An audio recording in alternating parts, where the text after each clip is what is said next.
Hello everyone, welcome back to our YouTube channel. ඔන්න අද අපි ඔයාලව එක්කගෙන යන්නේ Maldives වලට. Maldives වලට යන්න කලින් අපි ෆිල් කරන්න ඕනේ ඩොකියුමන්ට් එකක් තියෙනවා.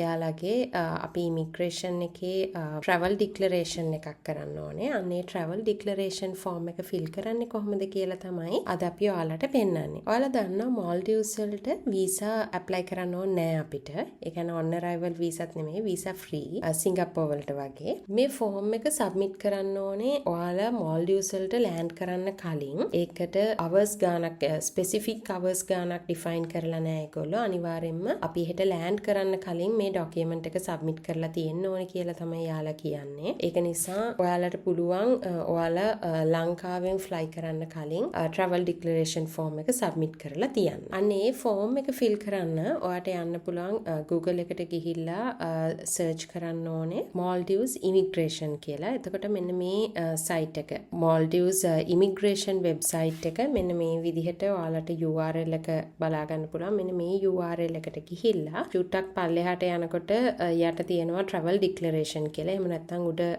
menu bar එකේ තියෙනවා travel declaration. ඒ travel declaration එක ක්ලික් කරලා new declaration කියන බටන් එක ක්ලික් කරන්න තමයි තියෙන්නේ. එතකොට ඔයාලගේ යන හැම travel-ටම වෙන වෙනමම declaration form එක සබ්මිට් කරන්න ඕනේ. new declaration එක ක්ලික් කරාට පස්සේ මුලින්ම ඔයාට තියෙන්නේ ඔයාගේ passport එක අප්ලෝඩ් කරන්න. මෙතන passport එක අප්ලෝඩ් කරන්න නැතුව skip කරන්නත් පුළුවන්. එහෙම නැතුව ඔයා passport එක අප්ලෝඩ් කරොත් එහෙම ඔයාගේ personal details passport එකෙන්ම automatically ගන්නවා. අඩුපාඩු අපිට පස්සේ හදන්න පුළුවන් personal details tab එකෙන්. මුලින්ම මෙතන browse කියන එක ක්ලික් කරලා ඔයාගේ passport එකේ bio page එකේ image එකක් අප්ලෝඩ් කරන්න ඕනේ. මේක අප්ලෝඩ් කරාට පස්සේ සිස්ටම් එකෙන් මෙයාලගේ මේ වෙබ්සයිට් එකෙන්ම අපේ passport එක රීඩ් කරනවා. ඊට පස්සේ ඔයාගේ visit එකේ purpose එක. ඒක holiday එකක්ද, business එකක්ද, employmentද, dependent විදිහටද යන්නේ එහෙම කියලා ඔයාට පුළුවන් ඔයාගේ visit එකේ purpose එක submit කරන්න. next button එක click කරන්න ඕනේ. ඊට පස්සේ දැන් ඔයාලට මෙතන පේනවා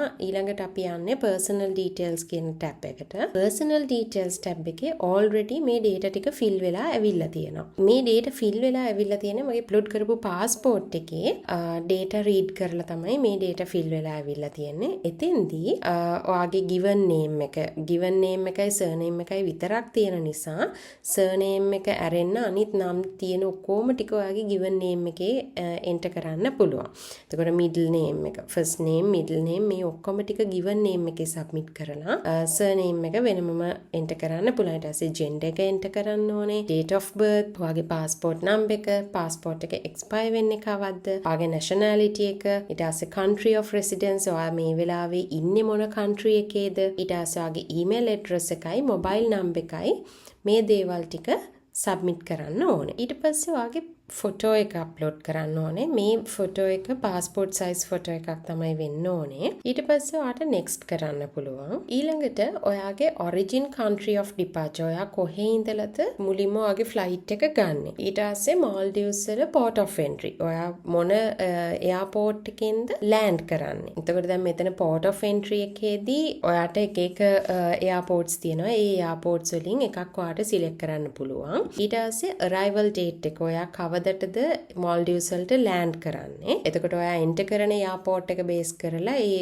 දවසට land කරන්න තියෙන flight numbers ටික මෙතන select වෙලා තියෙනවා. ඊට පස්සේ ඔයා flight number එක select කරන්නත් ඕන. ඊට පස්සේ තියෙනවා PNR number එක. PNR number එක කියලා කියන්නේ ඔයාගේ flight reference එක, flight booking reference එක තමයි මෙතන enter කරන්න ඕනේ. ඊට පස්සේ length of stay, ඔයා කොච්චර දවසක් Maldives වල ඉන්නවද කියලා enter කරන්න ඕනේ. ඊට පස්සේ තියෙනවා ඔයාගේ accommodation details enter කරන්න. accommodation details වල enter කරන්න තියෙන්නේ ඔයාගේ hotel එක enter කරන්න ඕනේ මෙතන. Maldives වල තියෙන හැම hotel එකක්ම මෙතන list වෙලා තියෙනවා. ඊට පස්සේ ඔයාගේ port of departure, ඔයා මොන airport එකෙන්ද රටින් එළියට යන්නේ. රටින් පිටත් වෙන්නේ මොන airport එකෙන්ද කියලා ඔයා departure එක තියෙන්නේ මොන airport එකෙන්ද කියලා තියෙනවා. එතකොට අපි leave උනේ අපේ return flight එක අපි ගත්තේ වෙලානවලින්මයි. ඒක නිසා ඒ airport එක select කරා. ඊට පස්සේ departure date එකයි destination after Maldives, ඒ කියන්නේ ඔයා Maldives වලින් පස්සේ කොහාටද යන්නේ කියන එක select කරන්න ඕනේ. මෙන්න මේ data enter කරලා ඉවරුණාට පස්සේ ඔයාලට පුළුවන් next button එක click කරන්න. ඊට පස්සේ මෙතන health declaration එකක් තියෙනවා. health declaration එකේදී ඔයා පහුගිය දවස් 6 ඇතුළත මේ ලිස්ට් කරලා තියෙන එක කන්ට්‍රි එකක හරි විසිට් කරලා තියෙනවද කියලා තමයි යාලා අහන්නේ.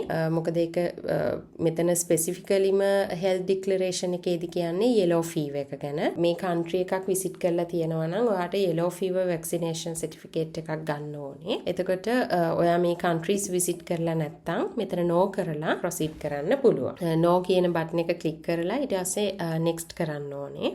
yes කළොත් ඔයාට එතන submit කරන්න තියෙනවා වගේ vaccination certificate. ඊට පස්සේ custom declaration එකක් තියෙනවා. ඔයා කොච්චර baggage ප්‍රමාණයක් අරගෙන එනවද? එතකොට එතන over the limits items තියෙනවද? restricted items තියෙනවද? එහෙම කියලා අපි submit කරන්න ඕනේ data. ඊට පස්සේ අපිට අපේ වෙන මොනවත් එහෙම over the limit යන items නැහැ. ඒක නිසා මේ questions දෙකටම no කියලා මම declaration form එක finish කළාට පස්සේ මෙන්න මේ විදිහට ඔයාලට එතනම display වෙනවා ඔයාලගේ declaration form එක. ඒකේ QR code එකක් තියෙනවා. මේක ඔයාට email වෙනවා. හැම travel declaration form එකකටම generate වෙනවා QR code එකයි token number එකකුයි. ඒ token number එක තියාගන්න ඕනේ. ඒ වගේම මේ ටික ඔයාට email වෙලා තියෙනවා. මෙන්න මේ විදිහට ඔයාට email එකක් එනවා ඔයාගේ declaration form එකේ. ඔන්න ඔය විදිහට තමයි අපි Maldives වලට Maldives යන කලින් අපි submit කරේ අපේ travel declaration form එක. මේක මම submit කරේ අපි ලංකාවෙන් fly කරන දවසේම උදේ. එතකොට එහෙට land කරන්න කලින් ඔයා මේ declaration form එක submit කරන්න ඕනේ. හරිම ලේසි. එහෙම ලොකු issue එකක් නැතුව මේ form එක submit කරන්න පුළුවන්. අනිත් එක airport එකේ immigration process එක එහෙම අමාරුත් නැහැ. ඉක්මනින්ම immigration process එකත් complete වෙනවා. ඉතින් Maldives යන්න බලන් ඉන්න ඔයාලට මම හිතනවා මේ වීඩියෝ එක වැදගත් වෙන්නේ නැති කියලා. ඉතින් තවත් ඔයාලට වැදගත් වෙන වීඩියෝ එකකින් අපි හම්බ වෙනකන් ඔයාලා හැමෝටම thank you.